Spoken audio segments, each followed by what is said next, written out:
I'm going to continue the series over here where we're exploring the history at the moment of the United States of America, the Jewish history within regards to the country. This is part number 3. It's going to be a multiple part series at the moment, so much to cover. And we're just doing a brief, let's say, synopsis of the country itself, respectively, over here on this special edition over here. We're going really towards the late 1800s. We know, obviously, now the United States of America has a massive Jewish community.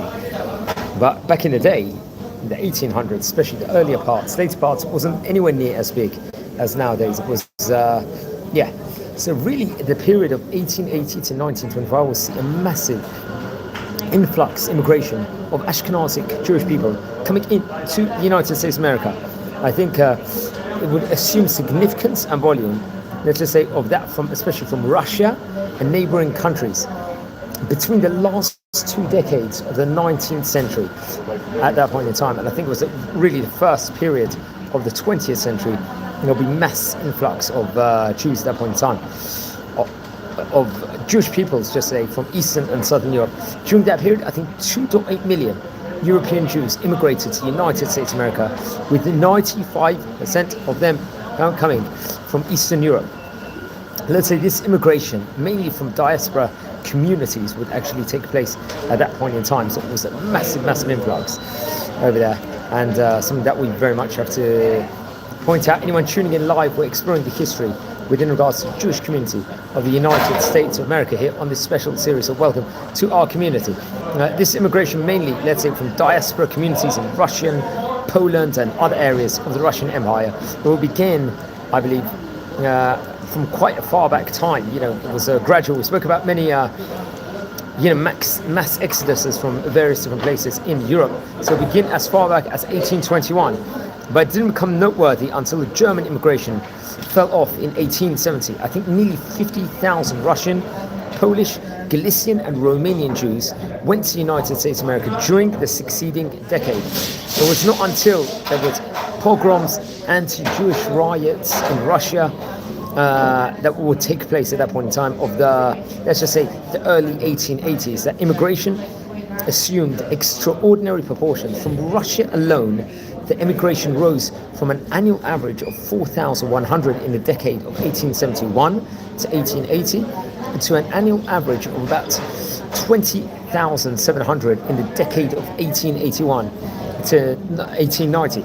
Anti-Semitism and official measures of persecution over that past century, combined with the desire for economic freedom and opportunity, very much motivated continuing flows, let's say, of Jewish immigrants, especially from Russia and Central Europe over the past century. At that point in time, the Russian pogroms, beginning in 1900, forced large number of Jews to seek refuge at that point in time in the United States of America. I think though most of these immigrants would arrive on the eastern seaboard, many came as part of the Galveston movement at that point in time, though I think, let's say, with Jewish immigrants settled in Texas, as well as, I think, western states and territories respectively. Come what 1915, the circulation of the early Yiddish papers was very much, there was many, was 500,000 in New York City alone. Remember, that was, now it's not as predominantly as, but maybe more in the Hasidic communities there will be. And 600,000 nationally. In addition, thousands more subscribed to numerous weekly Jewish publications and many more magazines. And there was, theatre was very popular, especially among the Yiddish speaking. It was well attended and provided a training ground for performers and producers who would move to Hollywood, I believe, in the 1920s respectively. Friends, anyone tuning in live, we're exploring the Jewish history of United States of America, part 3. So please subscribe to our channel and to our community over here, and welcome. Now, the response to Russian pogroms. There was repeated large-scale, unfortunately murderous pogroms, late 19th, early 20th century, which angered American opinion at that point in time. And the well-established German Jews, I believe, in the United States of America, although they were, I think, not directly affected by the Russian pogroms, were well organized and convinced Washington to support the cause of the Jewish people in Russia, led by someone named Oscar Strauss, Jacob Schiff, Mayer Sulzberger, and I believe also by Stephen Semmelweis. They organized protest meetings, issued publicity and met with President Theodore Roosevelt at that stage in time and Secretary of State John Hay. I think Stuart Nee reports that I think it was in April 1903, Roosevelt received 363 addresses, 107 letters, and 24 petitions that were signed by thousands of Christians, leading, let's say at that point in time, public and church leaders. They all called on the Tsar to stop the persecution of the Jews. I think the public rallies were held in, let's say, scores of cities. It was topped off at the Carnegie Hall, I think, in New York in May, and the Tsar retreated a bit and fired one, let's say, local officer in a Kishinev pogrom, which I think at that point in time, President Roosevelt explicitly denounced. But Roosevelt was mediating the war between other places like Russia and Japan and could not publicly take sides. There was more restricting immigration from Eastern Europe that came place between 1924 to 1965. But come what 1924, 2 million Jews arrived from Central and Eastern Europe. Anti-immigration feelings growing in the United States of America at this time resulted in national origins quota of 1924, which would restrict immigration from many regions, including Eastern Europe. I think the Jewish community took the lead in opposing immigration restrictions. In the 1930s, they worked hard to allow, at that point in time, refugees from Nazi Germany. They had very little success. The restrictions remained in effect until 1965, although temporary opportunities were given to refugees from Europe after 1945. Now let's look at the development of local cities, especially between 1600s and 1900s respectively. Now first is Chicago, Illinois. The first Jews to settle in Chicago after, let's say, it's 1833 incorporation were obviously Ashkenazic Jews, and in the late 1830s, 1840s, German Jews arrived in Chicago, mostly from the area of Bavaria. Many Jewish people in Chicago became street peddlers or even opened shops over there, some of which grew to larger companies. And then come with the early 20th century, a massive wave of Ashkenazi Jews arrived, fleeing the pogroms of Eastern Europe. Let's speak about Clarksburg, West Virginia. I think it was in 1900. There was 5 or 7 clothing merchants in Clarksburg, West Virginia, were Jewish, and in the 1930s, the Jews here were primarily merchants. Because there was a need to expand synagogues, there was Orthodox Jewish congregation would merge, I think, at that point in time, with a smaller reform group to compromise a conservative congregation in 1939. And Jewish community life in Clarksburg centered, let's say, especially amongst this synagogue in of itself, in a community which, let's say, reached a population peak of about 300 in mid-1950s, represented by about 30 families. Then there was Wichita in Kansas. That was another key place which was developing. I believe the Jewish people over there would fashion, let's say, an ethno-religious world that was distinct. It was very, you could say, some people would say vibrant, tailored towards circumstances. They had migrated west in capital, credit and know-how, like family-based businesses were extensions of family businesses in the East. They distinguished themselves, especially in education, leadership, civic positions. They were predominantly German Jews over there, especially through the 1880s. They were remoteless and small numbers, but at that point in time will become they'll be connected more to Reform Judaism there. That I'll point out, we're an Orthodox channel here, but this is a educational class. The arrival of conservative Jews from Eastern Europe after the 1880s brought, I think, more tensions at that point in time in Wichita, I think in the Jewish community respectively. And I think the German Jews were respected in Wichita. The community itself will facilitate the integration of Eastern Europe newcomers. The Jewish community was characterized by dynamic tension between traditional and modernization. Anyone tuning in live, please subscribe to the channel. We're a community here, and we're learning Jewish history from all the countries, all over the world. We're talking about the United States of America here. It is part number 3 of a large multiple part series where we're exploring the history of the United States of America, the Jewish community in itself respectively. Now, it's actually interesting. We are going to now talk about Oakland, California over here, which is very, very interesting. Okay, friends.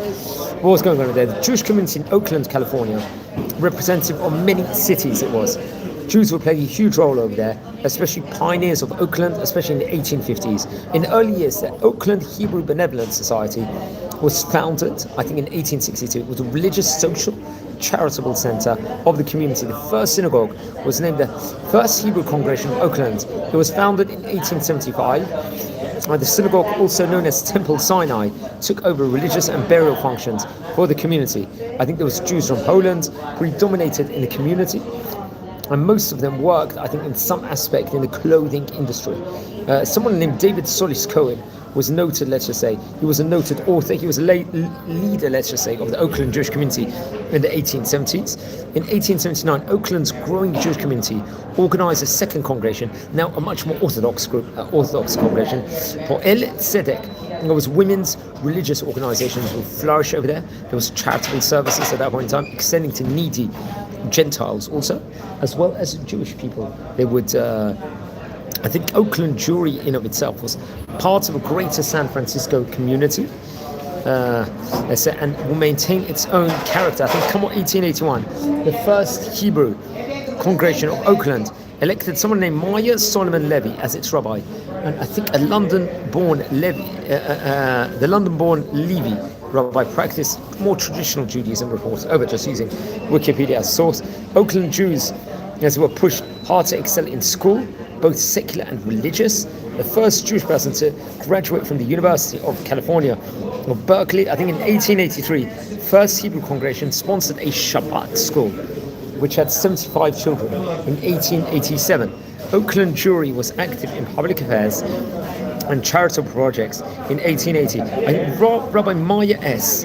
Levy was a chaplain, if I'm not mistaken, to the state legislative in 1885, so there was various different organizations. I think come on 1885, more would actually take place at that point in time. Friends, anyone tuning in, we are recording a live video within regards to the history of the Jewish community of the United States of America here on this special series, friends, and welcome anyone to our community over here. So I think there was social, political leadership. It will come from someone named David Samuel Hirschberg.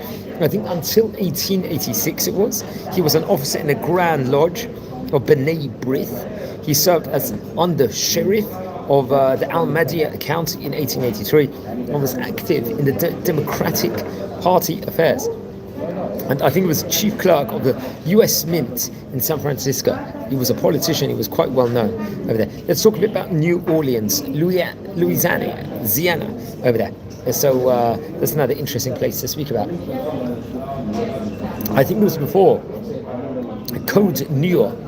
Jewish people were excluded from the French territory of Louisiana until 1803. Someone named Abraham Cohen Labatt. He was a Sephardic Jewish person from South Carolina. He helped found the first Jewish congregation in Louisiana in 1830s. And I think there was someone named Leon Gottschalk. He happened to have been a Jewish immigrant from Lorraine. He opened a clothing business in 1844. Someone named Isidore Newman established a Maison Binache store on Canal Street. And I think it was in 1870 the city's elite German Jews founded Temple Sinai, the first synagogue, I think, in New Orleans, and it was founded as a Reform congregation. Once again, you see the Reform community was quite strong at that point in time. Most Jewish people in New Orleans were supporters, I believe, of the Confederacy, but Orthodox Eastern Europe Jews never outnumbered, let's just say, the Reformed German uptown Jews, let's just say, in that point in time. Now, Maine, that was a Jewish community also. I think there had been Jews were living in Maine for about 200 years. I think significant Jewish communities in Bangor was as early as the 1840s, and I think in Portland since the 1880s. The arrival of Sussman Abrams in 1785 was followed by a history of immigration and settlement that parallels the history of Jewish immigrants to the United States of America. What initially, let's say, brought people to these various towns around Maine was a promise of work, often linked with opportunities that would support, let's just say at that point in time, Maine's shipbuilding, lumber and mill industries. Now New York City, obviously massive Jewish community, one of the biggest in the world, arguably the biggest city in the world. It was in 1654 the first group of Jewish refugees from Recife, Brazil, to New Amsterdam, which would become part of New York City. I think it was over the years, both Sephardic and Ashkenazic Jews continued to arrive, playing a huge role in the city's, let's say, cultural life. And I think it was in the late 1880s, early 20th century, a wave of Ashkenazic Jews fleeing from pogroms in Eastern Europe came to the city, bringing New York Jewish population to over 1 million in 1910. So you can see a staggering Jewish community at that point in time, the world's largest Jewish population in any city of that specific time in itself. Now, friends, anyone tuning in live, please subscribe to the channel. Welcome to our community. We've got fantastic content over here to share over here on this channel. So welcome, and we're exploring Jewish community history of the United States of America here. Okay, let's talk over here about Americanization of that point in time in of itself, friends. Okay, the rapid assimilation into American culture of recent immigrants, dubbed Americanization, was, let's say, for the German Jews, a high priority. Someone named Jacob Schiff will play a huge role over there. He was a wealthy German Jew. He shaped key decisions, providing to help Eastern European Jews, and fought against immigration restriction. He happened to have been a Reform Jew. Let's just point out over here. And he backed the creation of the Jewish Theological Seminary, even though I think it was a conservative project. And in fact, I think the Jewish Theological Seminary, if I'm not mistaken, might have originally been Orthodox, connected with Rabbi Morias, and I think immediately afterwards become conservative. He took a stand favouring a modified form of Zionism. He reversed his earlier opposition. Above all, Schiff believed that American Jewry could live in both the Jewish and American worlds, creating a balance that made possible an enduring American Jewish community. I think the National Council of Jewish Women, it was NCJW, founded in Chicago in the 1893, promoted philanthropy and the Americanization, let's just say, of newly arrived Jewish women, responding, let's just say, to the plight of Jewish women and girls from Eastern Europe.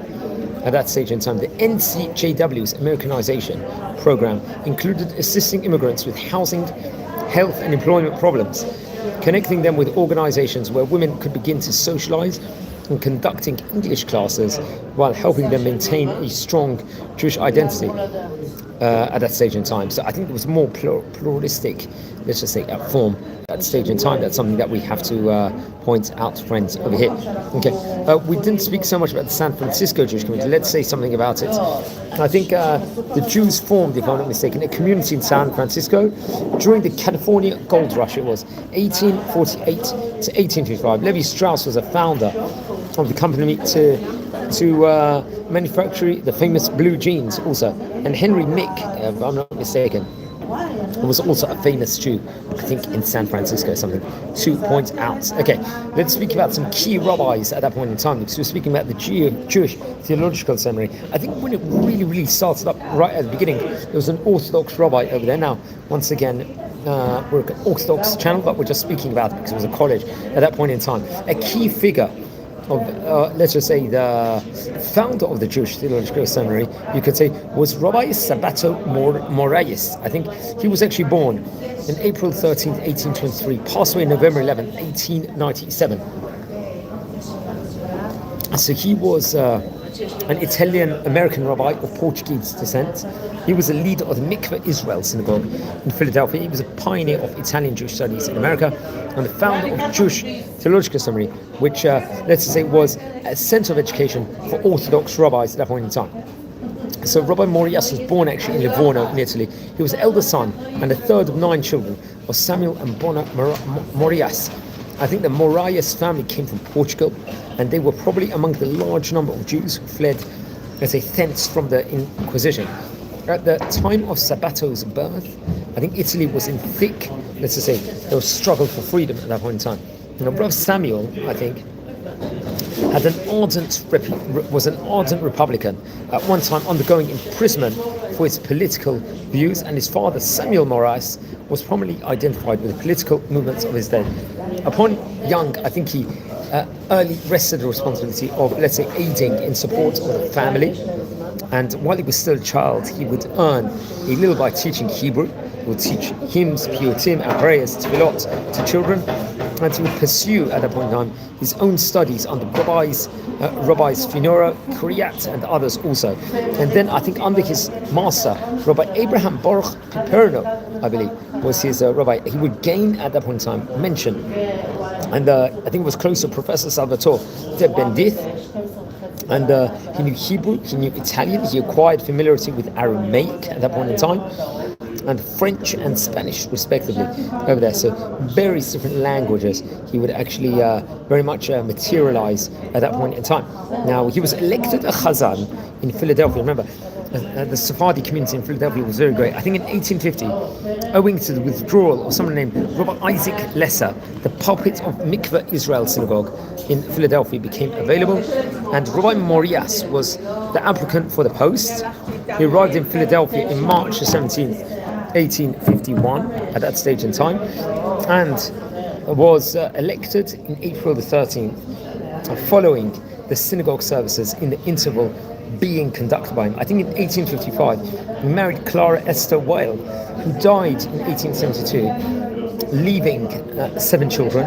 From that date on, of the installation of a Chazan until his death, his influence was growing in power for, let's just say, traditional Orthodox Judaism. The synagogue in 1906, occupied by Mikveh Israel congregation, was built and consecrated during his incumbency. His ministry covered the period of great activity in adaptation of Judaism in America, changing conditions. He was an advocate of Orthodox Judaism, and he withstood, at that point in time, if I'm not mistaken, every appeal in behalf of ritualistic innovations and departures from traditional practice. He won, at that point in time, the esteem of his opponents by his consistency and integrity. His sermons, let's say, covered a wide scope of thoughts and action, and he showed the loftiness of his spirit. In spite, I think at that point in time, there was congregational opposition to the expression of his views during the American Civil War. He continued both in tefillah, in prayer, and in his discourses to show his warm sympathy with the cause of slave. And in appreciation of his attitude during these, let's say, trying times, the Union League Club of Philadelphia placed him on a roll of his honorary members. I think he founded the theological seminary also. I think it was in 1867 there was a Maimonides College was established in Philadelphia.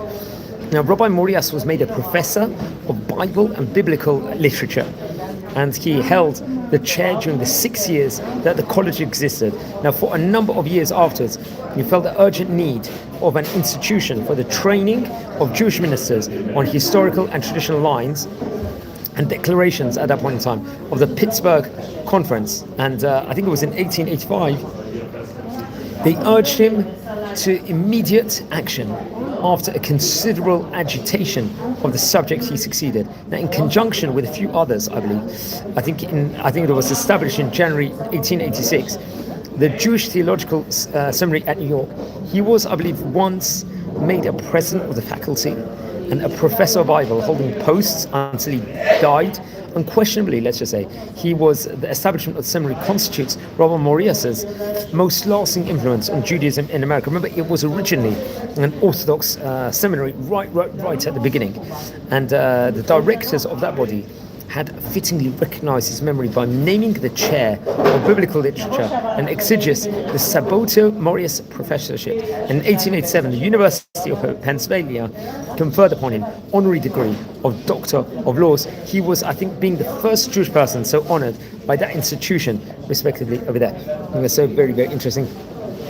That's what we have to point out over there. But he was a famous rabbi of his time. Okay, let's go back a little bit. So we were speaking just about the famous Rabbi Morias. Went on a tangent. Now let's talk a bit about the philanthropy of the United States of America and the Jewish community. I think since 1820s, there was huge amounts of. Let's just go back a bit with regards to Rabbi Morias. if I'm not mistaken. He did a lot of work. So he held various different official positions. He was active in religious, education, and charity matters also, if I'm not mistaken. Hebrew Sunday School Society, Hebrew Educational Society of Philadelphia, and the Young Men's Hebrew Association of that city, I think, numbered him, let's say, very, very steadfast in of itself. He was into Jewish history. He was into Hebrew, into Talmud, if I'm not mistaken. And among his children was someone named Henry Samuel Morais, was a well-known communal rabbi serving at Mikveh Israel and other congregations in New York and Rhode Island, if I'm not mistaken, at that point in time. So he was a very famous rabbi of that point in time that we had to point out. And I think he had connection with Baron de Hirsch, if I'm not mistaken, and much more can be said within regards to that. Okay, let's now go back to the philanthropy of the American Jewish community at that point in time, since 1820s. Now, anyone tuning in live, please subscribe to the channel. We're a community here. We're trying to get to 8,000 subscribers by the Jewish Festival of Hanukkah, which is only a couple of weeks away. So please smash that subscribe button now and join the channel. Okay, philanthropy.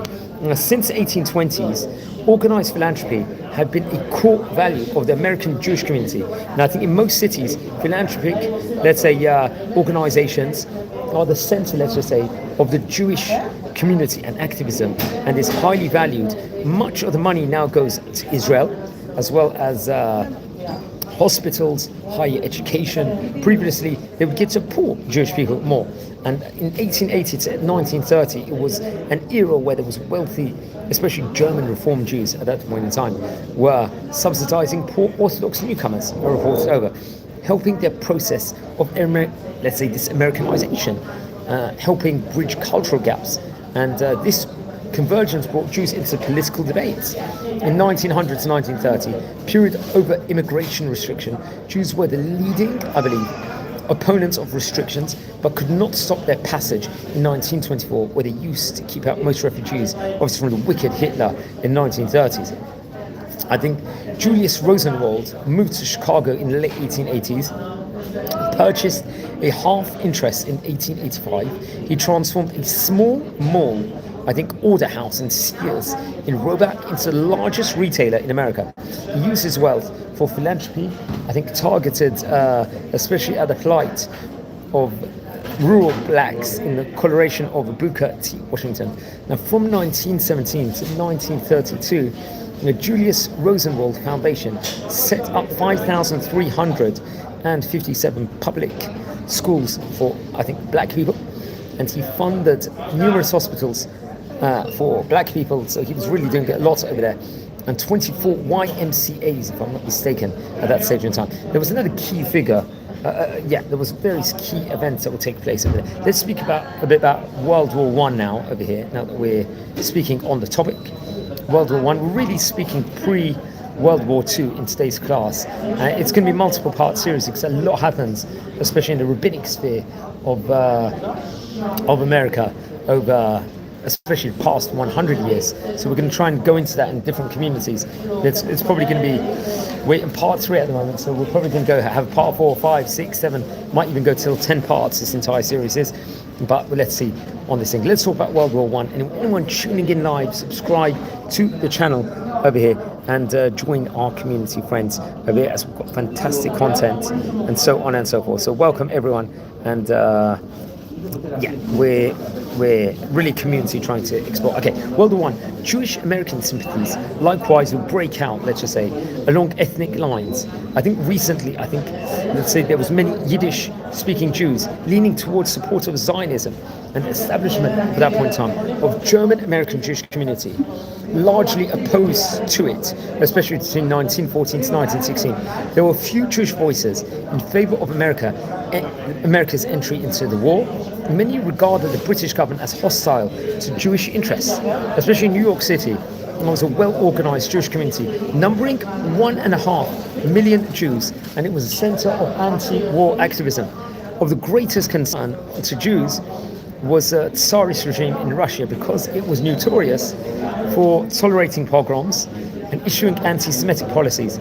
As historian Joseph Rappaport reported through his study of Yiddish press, during the war. The pro-Germanization of America's immigrant Jews was inevitable. It was a consequence of the, let's say, the Russophobia and the fall of the Tsarist regime in March 1917. I think it will remove, actually, a major obstacle for many Jewish people who refused to support, at that point in time, Tsarism.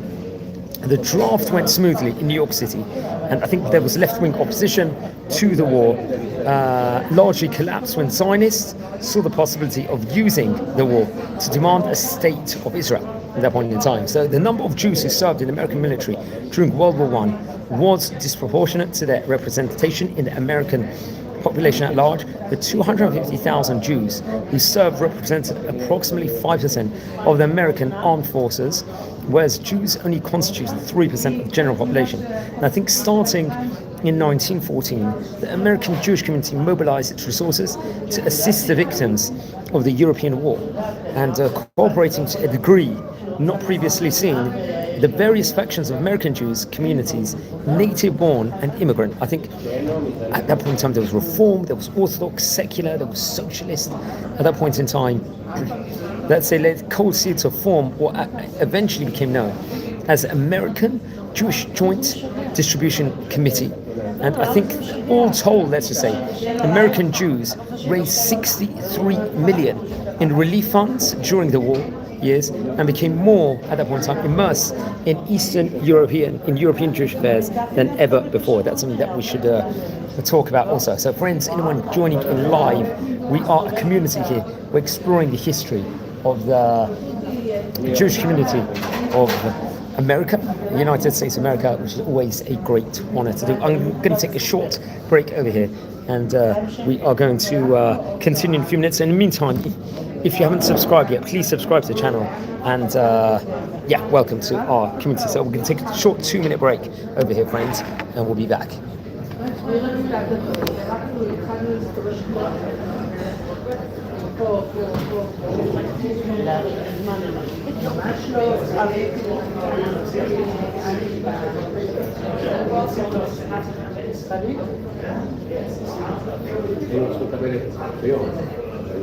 אחת כללית או שתיים?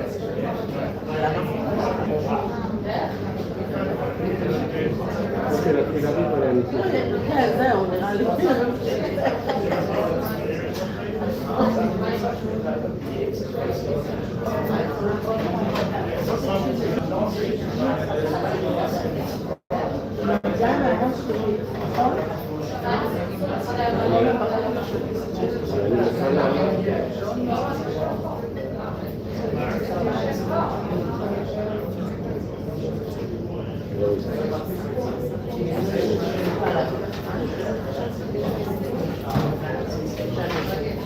שבתות. החל בשעה 4. השבתות החל בשעה 3.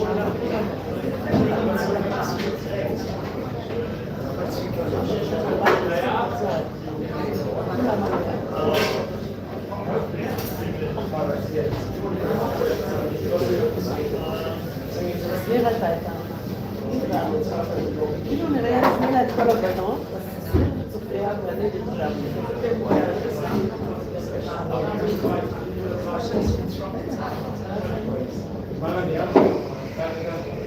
היום, יש, אז בדיוק כמו שהם אמרו, יצא ששלושת הצעירים.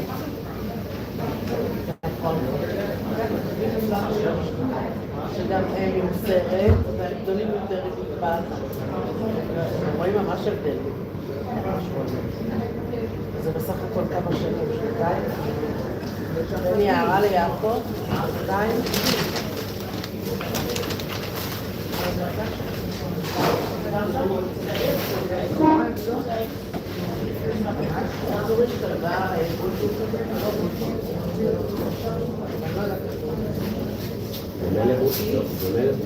שמישהו נקש אותה בבארי,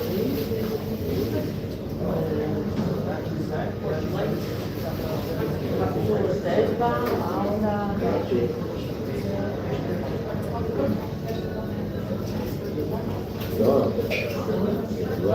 היא קצת מאיימת בנקודות שלה, אבל בהתנהגות מאוד גבוהה. לא נורא.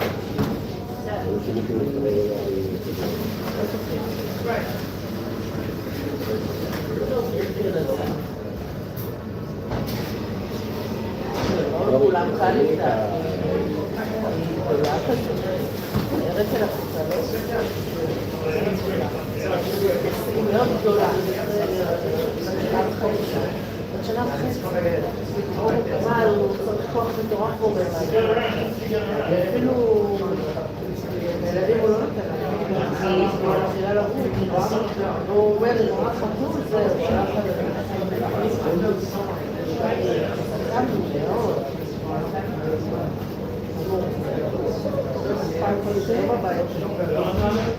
הבית שלו. אבל יש דרך, יעמוד.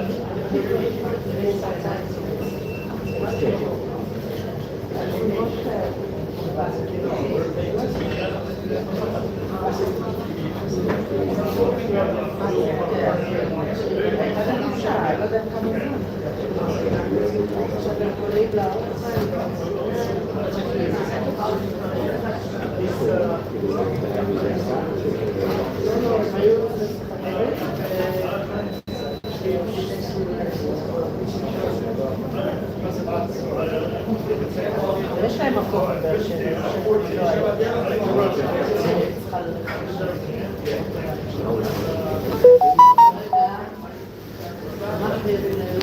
Okay, thanks everyone for waiting at a moment. Sorry about the delay over here. And we're exploring the history of the Jewish community of the United States of America over here. So let's speak about more, let's say, key figures over here in that specific time period in itself in America. Let's talk about another American rabbi, someone named Rabbi Frederick de Sola Mendez. Who was he? He lived between 1850 and 1927. He was a rabbi, he was an author, and he was an editor. Now, what's interesting, I think Rabbi Frederick de Sola Mendez was born into a Spanish-Portuguese rabbinic family. He was the son of another very famous American rabbi, Rabbi Abraham Pereira Mendez, who was a grandson of Rabbi David Aaron de Sola and the great-grandson of Hacham Rafael Meldola. Remember, this was a really great decorated rabbinic family. He was also the brother of Rabbi Henry Pereira Mendez. He was educated at Northwich College and the University College of London, and at the University of London also. And afterwards, I think he went to Breslau in Germany, where he entered the university and studied rabbinics at the Jewish Theological Seminary of Breslau. And Rabbi Mendez, I think, would receive a PhD also from the Jena University in 1871. Let's explore his rabbinic career. He returned to England. He was licensed to become a rabbi, I think, by Rabbi Benjamin R. Tom, another rabbi I think we've spoken about here in the series. I think this was in London in 1873. In that same year, he was appointed a rabbi at the Great St. Helens Synagogue of that specific city. And in December, he would remove to New York, he would go to, where he was accepted a cult rabbinate of Shaarei Tefillah congregation, now also known as West End Synagogue. And it will take on more importance. He entered upon his duties, I think, in January the 1st, 1874. He was an assistant, let's say, minister to Rabbi Samuel M. Isaacs in 1877, and he was elected the rabbi of the congregation and continued in that position until 1920, when he retired as Rabbi Emeritus, respectively, over there. Very interesting. Now, so let's explore a bit about his bit more. He wrote many different writings. He had a great reputation for scholarship, writing power, especially in conjunction with his brother, Rabbi Henry Pereira Mendez. Remember, I think we recorded a video about both these rabbis on a separate occasion, if I'm not mistaken. He was one of the founders of the American Hebrew and its editor during the first 6 years between 1879 to 1885. Come 1888, he took part in the Field Ingersoll controversy, if I'm not mistaken, writing for the New York North American Review an article entitled "In Defense of Jehovah" over there at that point in time. So I think in 1900, Rabbi Mendez joined the staff of the Jewish Encyclopedia as revising editor and the chief of Transition Bureau, which position, to say, he resigned in September 1902. Along with Marcus Jesser and Kaufman Koller, and Frederick de Sola Mendez was one of the reverses of the Jewish Publication Society of American version of the Bible in of itself. So he was he did many different things. He was a famous rabbi of his time, and I think he was, if I'm not mistaken, 77 years of age when he passed away. So he was another key rabbi just in American Jewry history. That's something else that we have to point out over here. Now, friends, welcome live, anyone tuning in. Now, another key rabbi at that point in time, friends, is someone named Rabbi Jacob Joseph. He was a key rabbi in America in especially the mid 1800s, respectively. Jacob Joseph, Rabbi Jacob Joseph, was born in 1840 and passed away in 1902. He was a chief rabbi of New York City's Association of American Orthodox Hebrew Congregations, a federation of Eastern European Jewish synagogues, from 1888 until his death in 1902. Now, friends, anyone listening live, we can try and speak more about the Orthodox rabbis over here of yesteryear of the Jewish community, and concentrate more on them when we speak about rabbinic figures. But we might speak about maybe rabbis that were associated also with conservative and reform from a historical point of view. So he himself was born in Kroza, I think it's a province of Kovno. He studied in Nevoya Klois under Rabbi Yisrael in Salant, the famous rabbi, and in the Volozhin Yeshiva under the Netziv. I think in Volozhin he was well known as Rabbi Yaakov Charif, if I'm not mistaken, or Rabbi Jacob Sharp, because Charif means sharp person, because he had a sharp mind. He became a very successful rabbi of Vilon in 1868, in Euroborg in 1870, and in Zagori, I think. And his fame as, let's say, a great rabbi, a great speaker, spread so that in 1883 the community of Vilna selected him as its Maggid.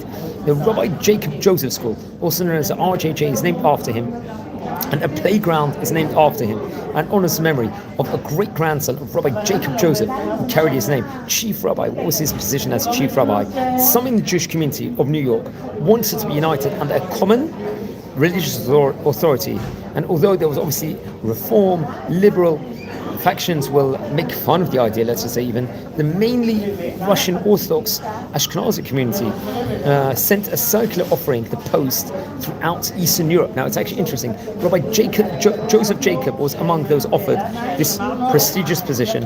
He hesitated in coming to America, aware that there were fewer religious Jews. Nevertheless, in 1888, he accepted the challenge in order to support his family, and also because he faced severe debt. I think in Russia reports over. The Association of American Orthodox Hebrew Congregations, comprising, I think at that point in time, 18 congregations, was headed by the Bet Midrash Gadol, and was pleased, I think, when he accepted this specific position in of itself. So that was a very big pinnacle for him. I think they attempted to create one central rabbinic authority of America to maintain order in the field of kashrut and expand Jewish educational programs. The idea didn't really succeed, although Rabbi Joseph certainly possessed the credentials needed, and he was actually, I think at that point in time, confronted with many issues, challenges during his tenure, which was marked by, let's say, more diversiveness. At that stage in time, there was, if I'm not mistaken, there was a various different, you could say, diversiveness. It was a diverse community with so many different people coming in from all different places. His right to exercise authority over New York's Jewish communities, I don't think was fully embraced, if I'm not mistaken, because obviously it was so diverse. In addition to his Orthodox supporters of Eastern European heritage, his community also included Ashkenazic Orthodox Jews from other areas of Europe. Orthodox Jews who had been in America for generations and did not welcome him as a source of authority. Ashkenazic Jews and the Reformed denomination, and Sephardic Jews, Mizrahi Jews, and let's say anti-religious Jews and Jewish communists, I don't know if they were necessarily so supportive also of him being the head rabbi known as a because it was so diverse, to unite everyone's very, very difficult any stage of time, let's just say, in itself. I think there was robust debates, especially with regards to the kosher slaughterhouse in the city. To support the rabbi, let's just say, a small charge was made for his certification of kosher meat, which was paid by the customer. Some customers, I think, thought that this might be too much. There was a thing, but by and large, he had this very prestigious position, and you could see it was a very, very big task also to, let's say, try and unite everyone in of itself, when it's such a broad amount of people. I think very, very interesting enough. So I think he also took an active role in establishing the famous Etz Chaim Yeshiva. This was the first yeshiva in the Lower East Side, which was founded in 1886. I think it's a forerunner of the Rabbi Isaac Elchanan Theological Seminary. He wrote a book called Lebet Yaakov. I think it was printed in Vilna in the 1888. And I think he passed away in 1897. He suffered a stroke, which incapacitated him. Although I think he was still the chief rabbi when New York saw the outbreak of 1902 kosher meat boycott, which began on May the 11th. I think at that point in time it was famous.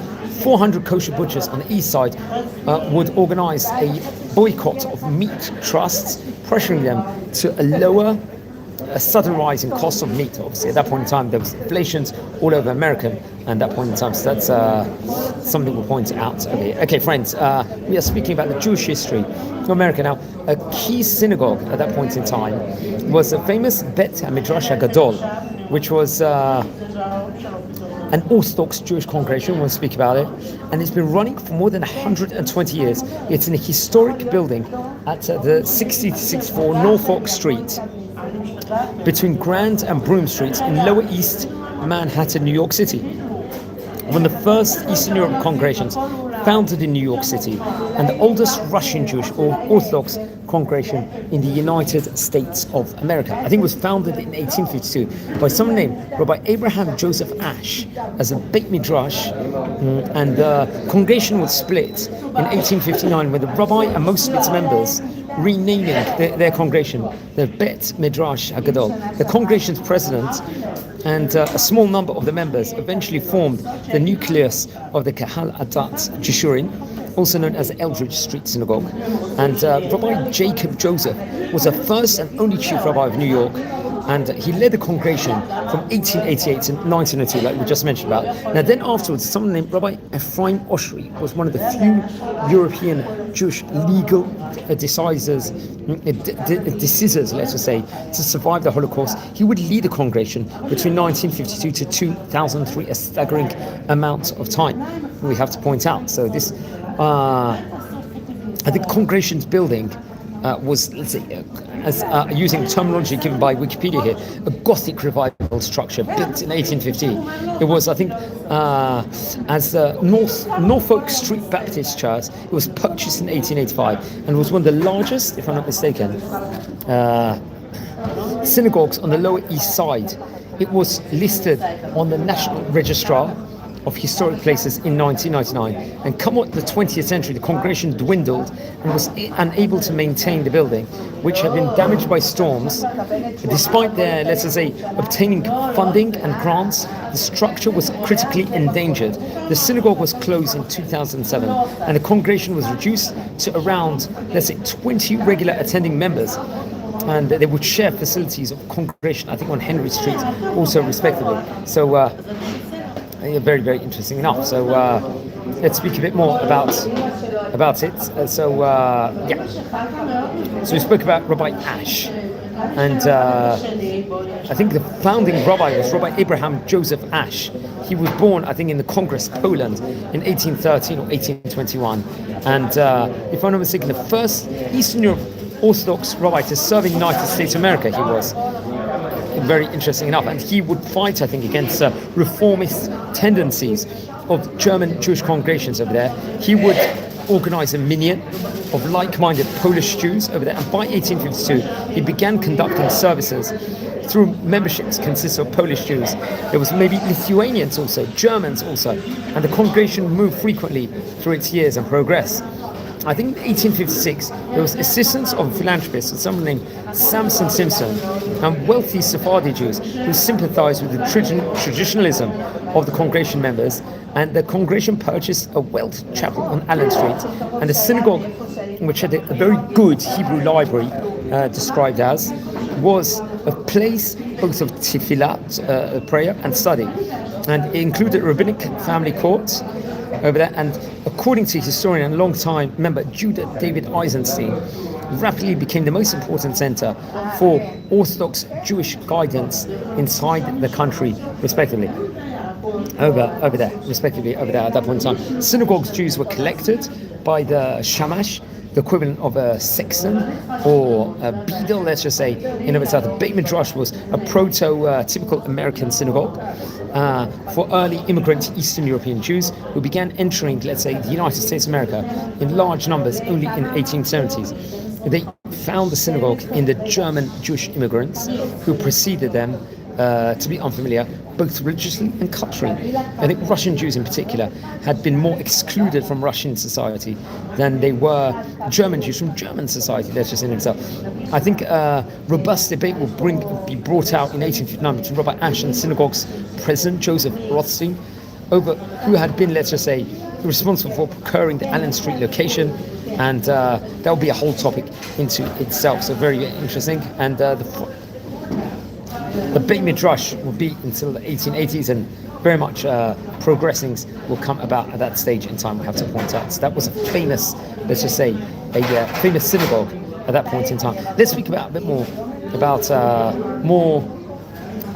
let's say, famous Jewish personalities in America, rabbinic personalities. Someone of the name Rabbi Abraham Joseph Ash. Let's just say a quick word about him just for half a minute over here, but once again, key factor. He was born in Poland Congress. He came to the United States of America in 1852.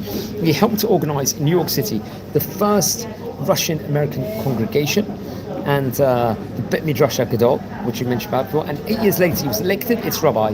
In this capacity he served, let's just say, until his death, with the exception of brief intervals, I think, at that stage in time, if I'm not mistaken. So he was a famous rabbi.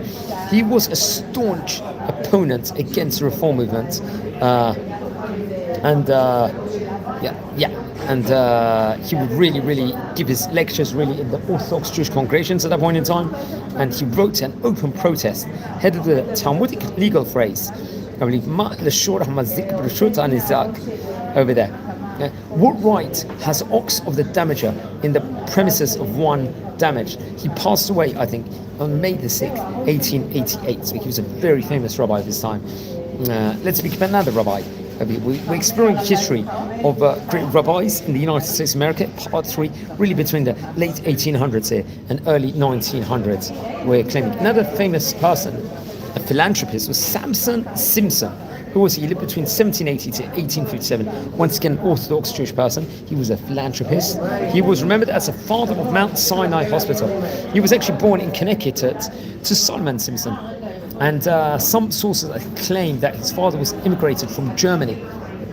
But I think others will actually say his paternal grandfather was a native New Yorker. The Simpson family had moved to Danbury during the American Revolution, under the leadership, I think, of Gershom Syaxes, who we've spoken about on various occasions before. I recommend to watch that video.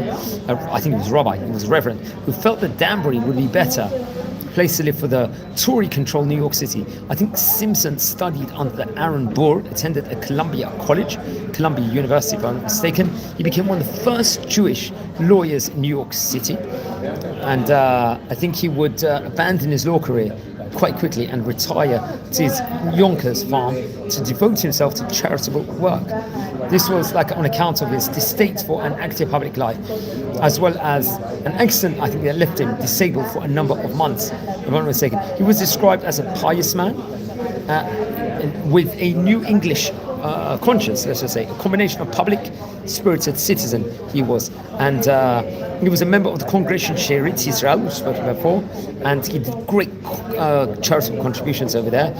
And something I think between 1825 to 1832 he served as second sovereign's grand commander of the northern Masonic jurisdiction of the Scottish Rite, or the Freemasonry, if I'm not mistaken. And in 1852 Mr. Simpson, along with 8 other men representing various Hebrew charitable organizations, came together to establish a Jews hospital in New York, with the institution that eventually, in 1866, would go on to become the Mount Sinai Hospital, a very, very famous hospital over there, so something we had to point out. Okay, now another key rabbi during the 19th century was the name of famous rabbi Yitzchak Elchanan Spector, very spoken after.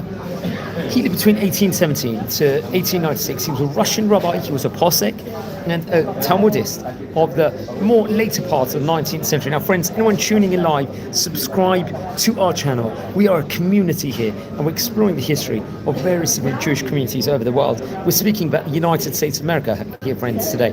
Okay, so Rabbi Spector was born, I think, in Ross, Belarus, and it was part of the Grodno Governorate of the Russian Empire. His father was Rabbi Israel Issa, let's say, Resh and Yitzhak Elchanan's first teacher, they leaned definitely towards Chassidut. Rabbi Yitzhak Elchanan studied Gemara at the age of 13. He got married and settled with his wife's parents in, I think, Vilkovisk, if I'm not mistaken.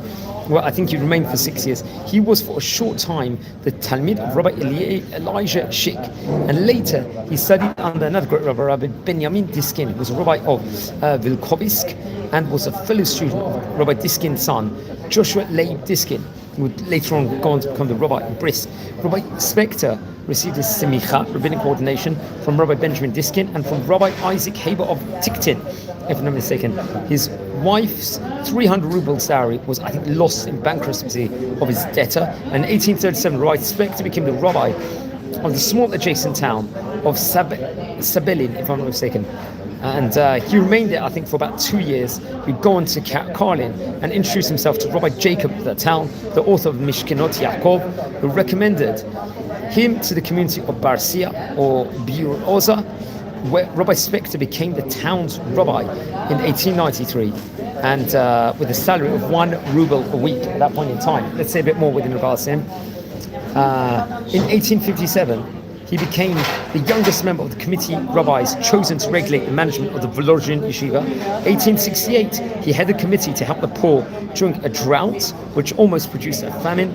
And you can see what's interesting is he allowed the temporary use of peas and beans, I think, that year during Passover, where they are normally forbidden by Ashkenazi rabbis, but I think it was obviously a taker.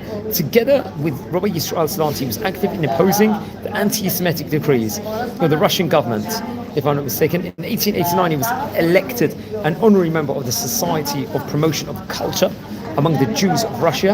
In 1889, Rabbi Spector opposed a proposed celebration of his rabbinical jubilee. Interesting enough, so that's another tidbit to say within regards to him. And I think he would later have key roles in dialogue, if I'm not mistaken, in America. That's something. I think he died in Kovno, and he was a key figure. I think an institution would be named after him. Rabbi Isaac Elchanan Theological Seminary, the Rietz of parts of the Yeshiva University, would be named after him. And the Knesset, Beit Yitzchak, Kamenetz, and the Baruch Ber Leibovitz. Interesting enough. He had a daughter of Hordover and 3 sons, and I think including Hirsch Rabinovich, who was a Maggid of Vilna, and later succeeded his father as rabbi of Kovno, also respectively. Now, another key person, let's just say, philanthropist in America during that time period, was someone named Harry Fischel. He lived between 1865 to 1948. He was an American businessman. He was a philanthropist. He was based in New York. He was, let's say, one of the leading pioneers in the growth of American Judaism. It's a key figure that we have to speak about here. In general, I think during the dynamic and precedent-setting first half of the 20th century, he was instrumental, I believe, in the development of American Jewish Orthodox institutions during that period. And very, very interesting enough. Let's say a few words within regards to him. I think he was known as Harry, and he was born in 1865 in an isolated town of the Russian Empire, and I think didn't come from a well-off family, if I'm not mistaken. And he was involved in society. Mr. Fischel, for example, was active in matters, let's say, concerning Jewish interests in the United States of America and mandatory Palestine. He supported religious institutions and facilities such as Jewish schools, colleges, synagogues, and kosher food kitchens, as well as various support for Jewish worldwide community, with a focus on Jewish immigrants to the United States and mandate Palestine, if I'm not mistaken. So that's key things he did at his point in time. He was also, if I'm not mistaken, among the numerous distinctions were his service as a treasurer of the Hebrew Sheltering and Immigrant Aid Society, HIAS, if I'm not mistaken. He was the vice president of the Bet Israel Medical Center in 1900, the vice president of Bet Midrash HaGadol, which we spoke about just a few minutes ago. Very interesting enough. We'll take on other things. I think he moved to Park Avenue in 1902. He was a builder of the first modern Jewish theatre in 1904, which we have to point out. And he would actually be involved in installing a kosher kitchen, famously, in Ellis Island in 1911. So Orthodox Jewish immigrants could have opportunity to eat kosher food during, like, let's say, a probation period. If I'm mistaken, did huge amounts, let's just say, in of itself. He was the first treasurer of the Central Committee for Relief of Jewish Suffering throughout the war. And in 1914, he was a member of the Executive Committee of the Joint Distribution Committee in 1914.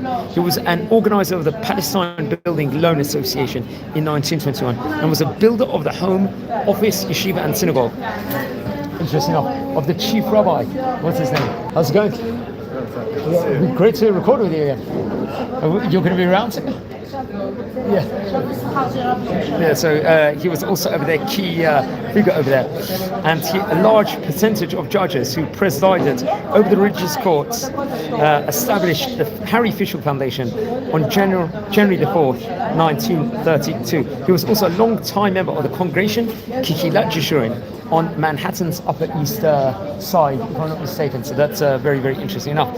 He was involved in efforts on behalf of Yeshiva College and its predecessors, let's just say, entities. And in 1889, Mr. Fischel became a director of the Etz Chaim Yeshiva.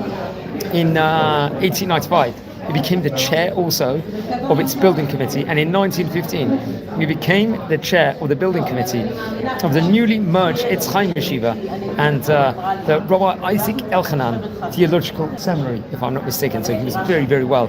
He was hugely involved in the United States of America. Now, anyone tuning in live, welcome to our community here. We're speaking about the history of the Jewish community of the United States of America. We're going to come back in 1 minute, just a short 1 minute break, friends. So just watch your space and we'll come back in 1 minute. And anyone in the meantime, please subscribe to the channel and join our community.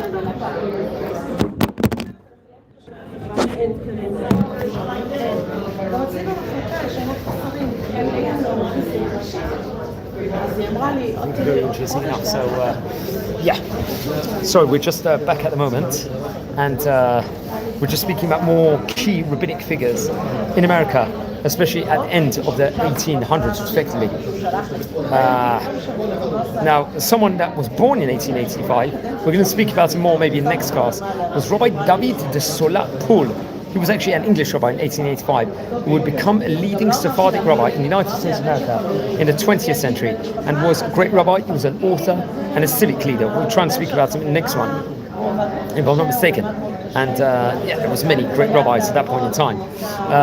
Especially in 1890, there was a rabbi named Isaiah Agatz. I don't know much about him, but he would begin his rabbinate at the Congregation Moses Montefiore in Chicago in 1890, and he would hold that position for 30 years. Another prominent Orthodox rabbi was someone named Rabbi Herbert Goldstein, who became a leader in the community, founding organization like Synagogue Council of America also. So he was another key rabbi. And we spoke about Rabbi Jacob Joseph, also was a chief rabbi with Orthodox organizations, congregations in New York over there. It's interesting enough, in 1895, Rabbi Moshe Feinstein was actually born. We'll speak about him more in the coming classes. And he would actually immigrate to America in 1937 and head the Metivta Tiferet Jerusalem Yeshiva in New York City. Interesting enough, and famous author of the Igrot Moshe, which we have to point about. So that's something we're going to speak about hopefully in the coming minutes over here. Now, another key rabbi in America during the 1800s was a rabbi named Rabbi Isaac Lesser. He was born in the year 1806. He passed away in 1868. He was an American Orthodox Jewish religious leader. He was a teacher, he was a scholar, he was a publisher. He founded the Jewish Press of America, another key figure, let's just say. He produced the first Jewish translation of the Bible into English, helped organize various, let's just say, social educational programs. I think he's considered, if I'm not mistaken, one of the most important 19th century American Jewish personalities, and was fiercely opposed to Reform Judaism over there. He's regarded, let's just say, a forerunner by both modern Orthodox Judaism and conservative Judaism. But remember, he was considered Orthodox rabbi, definitely at his point in time, we'll point out, within regards to him over here. I think also we can say that he was born to Sarah Lesser and her husband Lefman Lesser in Westphalia. His parents, I think, sadly died when he was young. His grandmother encouraged religious studies, and he learned under Chief Rabbi Munster, if I'm not mistaken. He was educated at primary school in Dulmen and then at gymnasium in Munster. I think, giving him a solid background, I think, in Latin, in German, Hebrew. He studied Gemara, especially Moed, Bava Metzia, portions of Bava Batra and Kedoshim, also respectively. So you can see a very well-decorated rabbi of his time, Rabbi Isaac Lesser was. I think he would actually immigrate to America, arrived at Richmond in Virginia in 1824. And it's actually interesting, his uncle was a famous man also, Zalma Reheim, who passed away in 1843. Was also a very respected merchant in that specific city, and he also assisted the Chazan by teaching religion on Shabbats and Sundays in of itself. Now he was involved with the Philadelphia's Congregation Mikveh Israel. I think in 1828 he published a letter in Richmond which used Jewish history to respond to at that point in time an anti-Semitic article in London Quarterly, if I'm not mistaken, which would attract attention to the Jewish communities of Richmond as well as Philadelphia, if I'm not mistaken. And that's something that we have to point out about him. And this, I think about that time, Abraham Israel Keyes had served as a chazan of the Congregation Mikveh Israel, Philadelphia, for 4 years, and then he passed away. Now, Rabbi Lester would then accept the congregation's invitation to serve as his successor. Previous Hassans had been Sephardic Jews, while he was an Ashkenazic Jew. 6 years later, he discussed his rationale in a letter to Rabbi Solomon Herschel of London. Knowing my own want of proper qualification, I would never have considered to serve if others more fitting in point of standing information or other qualities had been here. But this was not the case, he stated over, as is proved by there being yet 2 congregations, at least in the country, without regular Hazan, so I consented to serve. Interesting enough, so he would write his first book over there in Philadelphia, the Jews of Mosaic Law, if I'm not mistaken.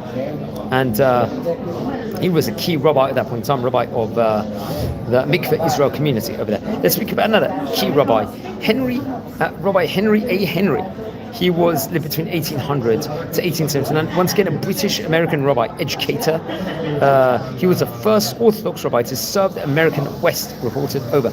He was born in London. He passed away in San Francisco. He was 80 years of age.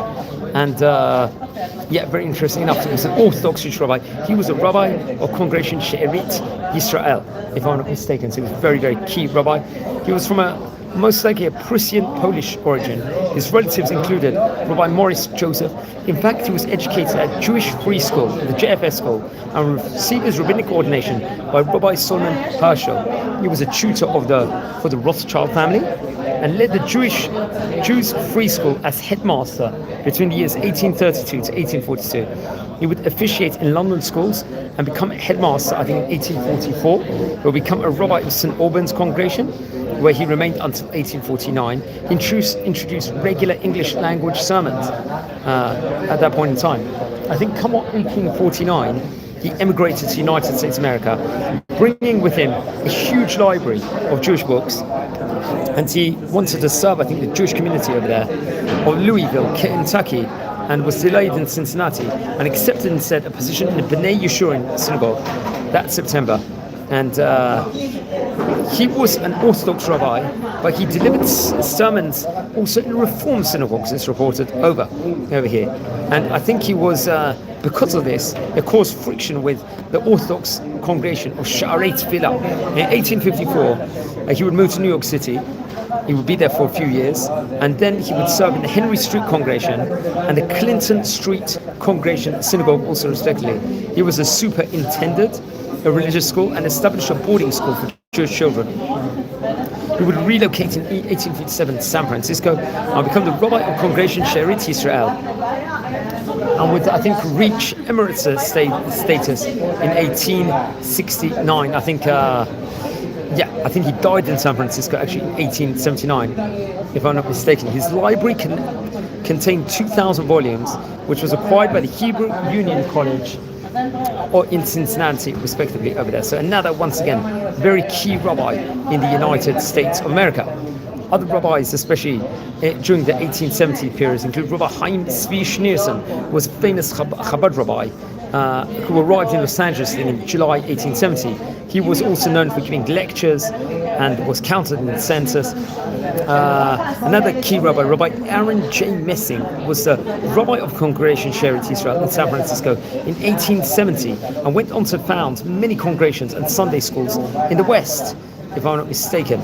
Now, Adolf Oldroff was a rabbi of Temple Sholem in Chicago until 1870. I'm not too sure if that was an Orthodox synagogue or not. He was succeeded by Rabbi Aaron Norden, so I'm not too sure on the status of that. I have to point out. And very, very interesting enough. There was Rabbi Herbert S. Goldstein. He was born in 1890, become later a prominent figure in Orthodox Judaism, leading the Union of Orthodox Jewish Congregations of America, the Rabbinical Council of America, and the Synagogue Council of America. We're going to speak about that more in the coming videos, let's just say, in of itself. I think Rabbi Yisrael Eifenbein, he was a Lithuanian-born rabbi, Talmudic scholar, and was active in the American rabbinate during his period in of itself. I'm not sure exactly the years he was active. Actually, no, we do know. He was between 1890 to 1964. He was a rabbi, he was a Talmudic scholar, if I'm not mistaken.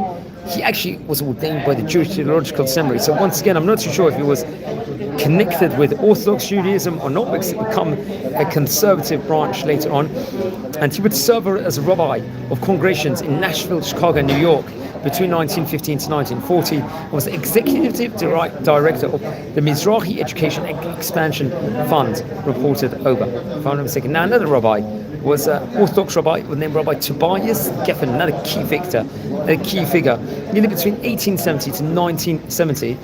He was a leader of Congregation Shearith Israel in Atlanta, Georgia, and was very famous in 1935 for the decision to certify Coca-Cola as kosher. So many people that love Coca-Cola should have some sort of hakara to talk to Rabbi Geffen over here. I think he passed away, he was 99 years of age when he passed away, if I'm not mistaken. He was a leader of Southern Division of the Union of Orthodox Rabbis and leader of Congregation Shearith Israel, respectively. He actually immigrated in 1903 to the United States of America and became the rabbi of New York's Congregation Avad Tzedek in New York City. And he moved to Canton, Ohio, and in 1907 he became the rabbi of a small synagogue. And he would, I think because of health reasons, he moved to a warmer climate and would move to Atlanta, Georgia in 1910. He will take the premiership of Congregation Shearith Israel until he passed away at 99 years of age. And he organized the first Hebrew school in Atlanta and a synagogue, if I'm not mistaken. He initiated daily community class in Gemara and Talmud. He did standardized regulation of kosher supervision in Atlanta under his central authority. He was the leader of Southern Division of the Union of Orthodox Rabbis and published 8 books of Gemara and biblical exegesis, and he died, I think, in 1970. Interesting enough, we have to point out about him. I think, if I'm not mistaken, one of his grandsons, someone named David, incorporated parts of his life into a book called Choose Your Own Adventure style video game called the Giorgio Variations, if I'm not mistaken now. Very interesting enough. So he was famous for the Coca-Cola certification and would receive various inquiries whether Coca-Cola was kosher and whether it was kosher for Passover. And he asked the company for a list of his beverage ingredients, was provided the formula, closely guarded trade secret, on condition he did not disclose the formula, obviously, over there. If I'm not mistaken, maybe Rabbi Moshe Feinstein would also know the formula at a later stage in time within regards to this. Now, friends, anyone tuning in live, we're exploring the history of the American Jewish communities. Anyone tuning in live, please subscribe to the channel now and join our community. Now, Rabbi Abram S. Isaacs is another key rabbi, let's just say at that point in time. We can actually speak about him now. I'm going to take another short 1-minute break. But in the meantime, stay on, don't move anywhere. I'm going to be back in 1 minute, friends.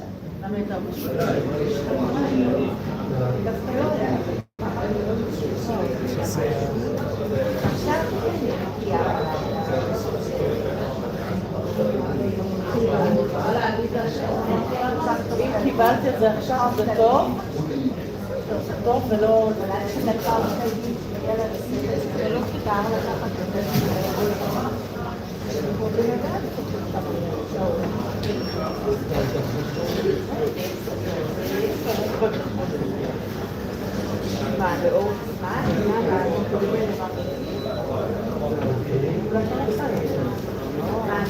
אבל הטיפול עצמו של פעם בשבוע אחרי זה כל כך חודשיים, שלושה. לא אמרה לי בדיוק, אמרתי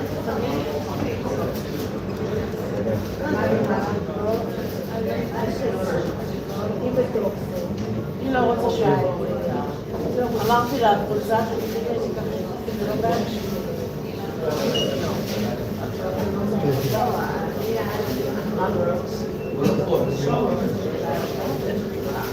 אמרת, אני ישבתי בנו בצערי, כי היא הייתה אומרת לה לא, היא אומרת לי, אמרתי לה, זאת שבצערי, תשב כמובן, תשב כבר יכולה איתה, אז היא באה, והיא אמרה בשבילה, אמרתי לה, יש זכויות, לא אמרתי לה, אז אמרתי לה, כבר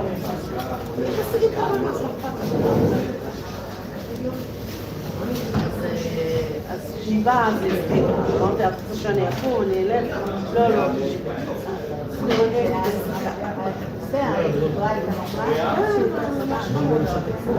מאוד לעניין, לא?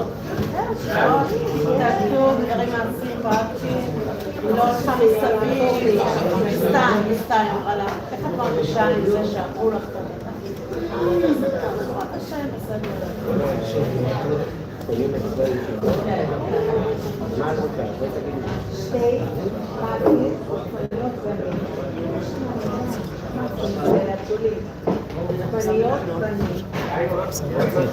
So yeah, thanks everyone for waiting online. We're exploring the Jewish history of the American Jewish community over here. So welcome to our community, and as we're going to speak a few more minutes, remember this is going to be a multiple part series over here. Now we're going to speak about another famous American rabbi, someone named Rabbi Abram S. Isaacs, another famous rabbi he was, I think, at that point in time. I think he was born in 1851, he passed away in 1920. He was an American rabbi, he was an author, he was a professor. He received an education in New York University, and he graduated in 1871. He became a rabbi at the Barnett Memorial Temple at Paterson, New Jersey. Now, I'm not too sure if he's actually an Orthodox rabbi or not over here. For 35 years, he occupied a chair in New York University, a professor in Hebrew, then of Germanic languages, and later Semitics, if I'm not mistaken. And he edited the Jewish Messenger, which was a weekly publication devoted to Jewish communal affairs. He was very well known in the Jewish community, just as a general thing, especially in press. He published various different books, a modern Hebrew poet, for example, the life and writings of Rabbi Moshe Chaim Luzzatto, who was also known as Ramchal, as I say, which was published in 1875, a book, What is Judaism? And Stories from Rabbis. And for the Encyclopedia Americana, he edited the Semitic department and wrote a hymn of noble life, if I'm not mistaken. His father was Rabbi Samuel Maya Isaacs, and brother was a lawyer, Maya S. Isaacs, if I'm not mistaken. So a famous, let's just say, family itself in America. Now, another famous Orthodox rabbi was Rabbi Bernard Revel, or Rabbi Bernard Dov Revel. He lived between 1885 and he passed away in 1940. He was an Orthodox rabbi, once again a scholar. He served as the first president of Yeshiva College between 1915 till 1940 and the Bernard Revel Graduate School of Jewish Studies at Yeshiva University, as well as a former Yeshiva Dov Revel of Forest Hills were named after him. So he's another famous figure, let's just say, in of itself, of American Jewry of the early 1900s, respectively. It's actually interesting, he was in office between 1915 to 1940. He established the office, and he was succeeded by someone named Samuel Belkin. He was a president of Yeshiva College, if I'm not mistaken. He would actually die in Mount Sinai Hospital in New York in 1940. And he was an educator, he was a rabbi, he was a scholar in of itself. So he was very well. Let's say a few words with regards to him. I think when he arrived, he enrolled in the Rietz Yeshiva and received a Master of Arts degree from New York University in 1909. And he was one of America's senior rabbis and the president of the Union of Orthodox Rabbis. Someone named Rabbi Bernard Leventhal of Philadelphia was visit the yeshiva after discussing Gemara Talmudic topics with new students and invited him to come to Philadelphia as a rabbi secretary and assistant. Now, I think Rabbi Revell accepted this post and familiarized himself with an alien milieu of American Jewry. At the same time, he would attend the law school in Philadelphia, but I think that, he wouldn't want to go into law per se. In 1911, he earned a doctorate in philosophy at the Dropsy College, and he would become a graduate of that school, if I'm not mistaken. And I think in 1908 he was introduced to his future wife, Sarah Travis of Marietta, Ohio, and he would get married in 1909, if I'm not mistaken. And I think his family itself was from wealthy Oklahoma oil men, let's just say, of itself, and they would move to Tulsa, Oklahoma, if I'm not mistaken, at one window of time. Now, his period in Rietz College, I'm just going back over here. Friends, just going back to Harry Fischel, the Rietz and Yeshiva College in itself. I think Harry Fischel on the board of directors was it was a newly merged Rietz and Etz Chaim Yeshiva, which we spoke about before, and Harry Fischel would actually ask Rabbi Revell to come back to the East and head the institution. Mr. Fischel saw a learned and forward-thinking educator to lead the yeshiva on path of becoming, let's just say at that point in time, a college. Rabbi Revell will take this position and was appointed the first president and Rosh Yeshiva of this new reorganized institution, respectively, over there. So very interesting. We're going to wrap it up in a few minutes. Let's talk about the Sephardic Jewish community over here of very early times in the 1800s. You know, there was a very rich Spanish-Portuguese Jewish community. It was one of the first ones, the main ones. We spoke about Mikveh Israel and Sherit Israel. I think just using an article from the American Jewish archives over here, they say that some 3,413 Sephardi immigrants from Europe and Asian parts of the Ottoman Empire arrived in the United States between 1885 to 1908. After 1908, Sephardi immigrants began to arrive in even larger numbers, settling in overpopulated Lower East Side of New York, a factor which caused, let's say, concern at that point in time from city officials to Commission of Immigration.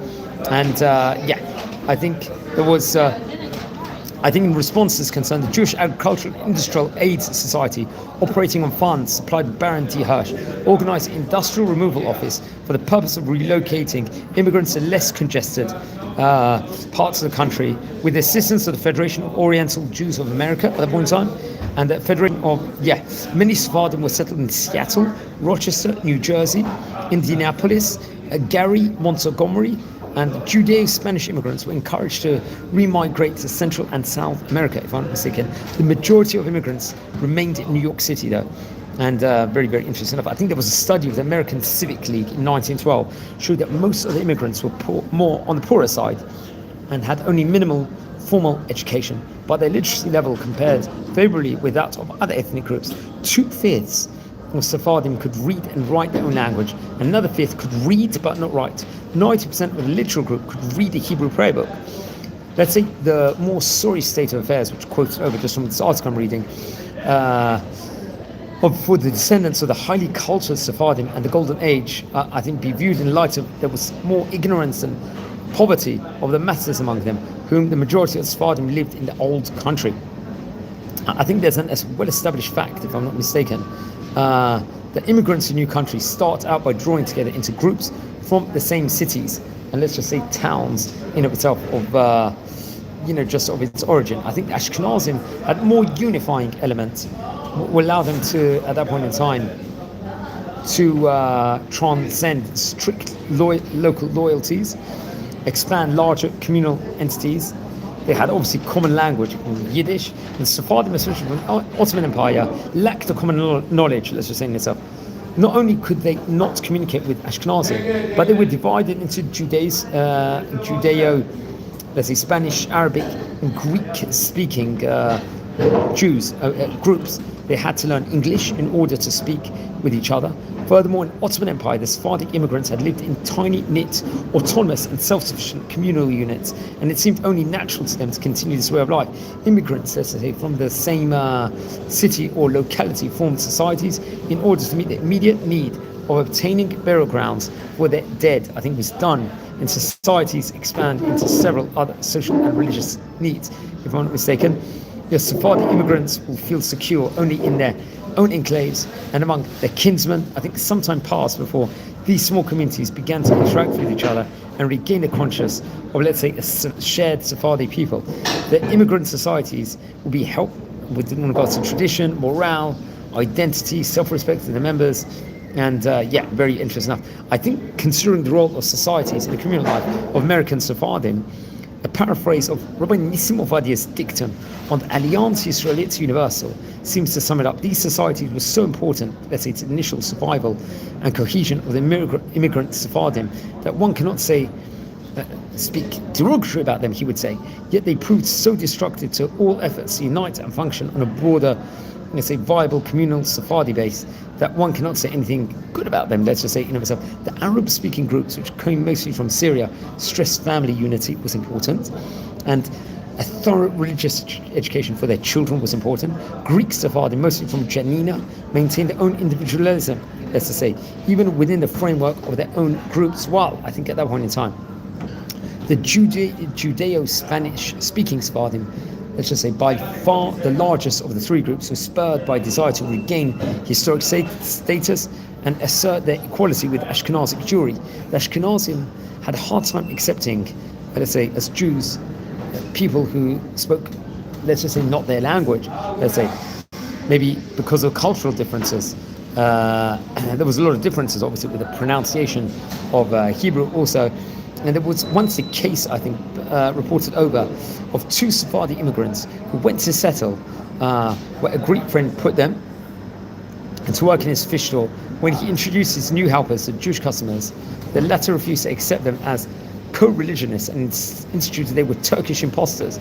Even after the young immigrants produced their prayer books and tefillin, they were not accepted until the local reform rabbi intervened, not only legitimizing their claim at that one time that they were Jewish, but impressing upon his congregation that Sephardim would be heirs of the golden age. Thus, Sephardic immigrants who in their native countries had enjoyed security and status, endangered from being rooted in a community for generations, now found themselves in double jeopardy. As it were, strangers in the vast complex world that was America, and strangers to their fellow Jews, Ashkenazim. The Ashkenazim held no patent of I don't want to use this, I'm just reading from an article over here, it's not my opinion over here, and they would held no patent on snobbishness. Sephardim regarded their own history and cultural heritage as by far, let's just say, nobler, and bemoaned the current conditions which place them at a disadvantage. So obviously, when the two communities come together, there'll be differences. These mutually unfriendly feelings led the leaders of both groups to look for ways of bringing about a rapprochement. The Sephardi paper La America ran a series of articles in Yiddish on Turkish history and the Sephardic way of life in the Ottoman Empire. La America also urged its, let's say, Sephardi readers to attend Jewish and to try start reading, go to Zionistic meetings, picnics, since this would enable Jews from Russia, Galicia and Romania to meet their brethren from the Middle East. And the Yiddish press, in turn, published a series of interpretive articles on Sephardic newcomers and appealed to the general Jewish community to help them achieve a more satisfactory economic and cultural adjustments. So you could see newspapers were coming together to unite these two totally different Jewish communities. Yet as local social interaction slowly began to increase, especially among the young, both groups began to show evidence at that point in time that they could merge, let's just say, evidence and concern about their children marrying each other. I think in May 1916 there was an issue in the American Jewish Chronicle says, hardly does a daughter of the Orient marry a son of the West. She is given in marriage by her father, mother or guardian, who deem, let's say, the Ashkenazic partner as unsuitable mate for the Sephardi woman, owing to differences, let's say, in language, training and tradition. So you can see it was very uncommon at that point in time. With regards to that, where people get married to each other. I think it was a study in 1969, 1970 by someone named Chaim Cohen of the Hebrew University shows that half of the third generation Sephardi young men, especially Judeo-Spanish Sephardim, had married Ashkenazi women, while a survey by Mark Angel in 1942 shows that marrying between Ashkenazi and Sephardim had become more common, let's just say. One might even say that it had become a rule rather than the exception. And integration of Sephardim, let's just say, into the mainstream of American life was greatly speeded by America's entry into World War II. Let's just say the erstwhile young immigrants were by then in the late 40s and assumed responsibilities of raising and supporting families. And it was their children and grandchildren who responded, let's say, to the draft at that point in time, which was very, very interesting. So, friends, I think we're going to call it a day over here on the special edition. Wishing you well. Please subscribe to the channel. I'll just come back in 1 minute. Hold on. Hi, Shalom. Hi, Shalom, everyone. Yeah, so I think we're going to wrap it up here today. We really did get a entire breadth of American Jewry over here in the special edition over here. That's something I have to point out. And friends over here, anyone that's tuning in live at the moment, please subscribe to the channel at the moment and join our community. We don't just record videos of Jewish history videos here. We do tours all over Israel, explore different places, and so on and so forth. So we're a community here with huge amounts of content over here. That's something we have to point over here, friends.